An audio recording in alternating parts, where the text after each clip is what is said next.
Supreme court के वरिष्ठ वकील दुष्यंत दवे ने एक इंटरव्यू में मोदी सरकार से लेकर न्यायपालिका तक को सुना दिया है। नेताओं के सवाल पर उन्होंने कहा कि हमारे देश में ये दुख की बात है कि कानून व्यवस्था इतनी कमजोर है कि जो केसेस नेताओं के खिलाफ हैं हमें जल्दी से जल्दी निपटाने चाहिए। उसका फायदा लेकर नेता सत्ता में बने बैठे हैं। ये देश के लिए एक अच्छी बात नहीं है। कुछ वक्त पहले चीफ जस्टिस रमन्ना ने नेताओं के खिलाफ केसेस जल्दी निपटाने की बात कही थी, लेकिन उसका कोई फायदा नहीं हुआ। इंटरव्यू में सुप्रीम कोर्ट या किसी कोर्ट की आलोचना के सवाल पर दवे ने साफ कहा कि आलोचना करना अपने देश में मौलिक अधिकार है और जज कानून से ऊपर नहीं है। जजों के फैसले की आलोचना जरूर हो सकती है, लेकिन उन्हें निजी तौर पर क्रिटिसाइज नहीं कर सकते हैं। आप सत्य बोल रहे हैं तो कंटेम्प्ट नहीं हो सकता है। सवाल उनसे यूनिफॉर्म सिविल कोड पर भी किया गया। यूसीसी के सवाल पर भी दुष्यंत बड़ी बात बोल गए। उन्होंने कहा 800 साल रहा मुसलमान हिंदुस्तान में सत्ता में, देश इस्लामिक तो नहीं बना, शरिया तो नहीं आया, हिंदू धर्म को कोई टच नहीं कर सकता। जब बौद्ध धर्म आया तो शंकराचार्य आए थे, अब यूनिफॉर्म सिविल कोड लाना है। अरे बेटियों को तो हम हक दे नहीं पा रहे हैं। कौन से घर हैं बताइए जिन्होंने बेटे और बेटी को बाप दादा की जागीर में सही शेयर दिया है। आलोचना के सवाल पर दवे ने साफ कहा कि आज दुर्भाग्य की बात है कि देश में डर का माहौल बन गया है। प्रधानमंत्री देश में काफी पॉपुलर है और उनके सामने विपक्ष का कोई ऐसा नेता है। उन्होंने आगे कहा, मैं मित्रों से कहता हूं कि पीएम और भाजपा को जरूर बधाई देना चाहता हूं कि उन्होंने लोगों से हिम्मत ले ली है, छीन ली है। आज हम सही बात नहीं कर सकते हैं। आज किसी भी ड्राइंग रूम में ओपन चर्चा नहीं हो सकती है। देश में पोलराइजेशन हो गया है। इतना सब कुछ बोल देने के बाद अब सोशल मीडिया पर हर कोई जानना चाहता है कि दुष्यंत दवे कौन है। दुष्यंत का जन्म गुजरात के बड़ौदा में हुआ। उनके पिता डिस्ट्रिक्ट एंड सेशन जज थे।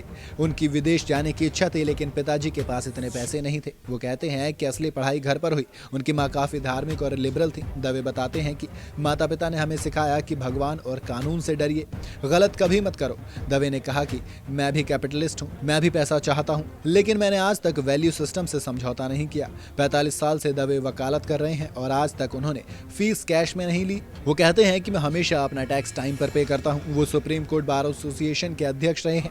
हिजाब बैन और अयोध्या विवाद समेत कई बहुचर्चित मामलों में उन्होंने मुस्लिम पक्ष की तरफ से पैरवी की थी। वहीं जब सुप्रीम कोर्ट के वरिष्ठ वकील से पूछा गया कि क्या वो संडे को मन की बात सुनते हैं, दवे ने जवाब दिया, नहीं, मैं मन की बात नहीं सुनता हूं, क्योंकि मुझे लगता है कि बात करने से ज्यादा काम करना जरूरी है। आज एक ऐसी चीज हो गई है कि देश में जबरदस्त स्ट्रेंथ है और आज देश की शक्तियों को सही दिशा में नहीं ले जाया जा रहा है। आज देश में सही आंकड़े ही नहीं है। सही आंकड़े लें तो 80 से 90 करोड़ लोग गरीबी की रेखा से नीचे जी रहे हैं। ये कहते हुए उनका गला भी भराया। उन्होंने कहा कि सुबह से शाम तक आदमी काम करता है, मुश्किल से रोटी पकाता है और सो जाता है।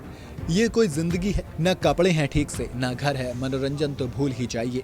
जब तक हम इन सवालों को ठीक तरह से एड्रेस नहीं कर पाएंगे, 7% जीडीपी है और बीएसई 60,000 या 65,000 है, उससे क्या मतलब है? ये 2-4% लोगों के लिए अच्छा होगा। जब तक आप गरीबी से लोगों को बाहर ना निकाल सके, तब तक क्या मतलब है? दवे ने आगे ये भी कहा कि पीएम इतने सशक्त और मेहनती हैं, लेकिन मैं मानता हूं कि वो सही रास्ते पर देश को नहीं ले जा रहे हैं। जब तक आप हर एक वर्ग को साथ में ना ले आए। एमपी में बीजेपी का सदस्य एक दलित के ऊपर बाथरूम कर सकता है। आज महिलाओं की स्थिति देखिए, केवल 1% केसेस रेप के रिपोर्ट हो रहे हैं। नमस्कार, मैं हूं मानक गुप्ता। अगर आपको हमारा ये वीडियो पसंद आया हो तो इसे लाइक और शेयर जरूर करें और हाँ, हमें सब्सक्राइब और फॉलो करना ना भूलें ताकि आप देश और दुनिया की कोई खबर मिस ना करें। तो जुड़े रहिए हमारे साथ और देखते रहिए न्यूज़ 24।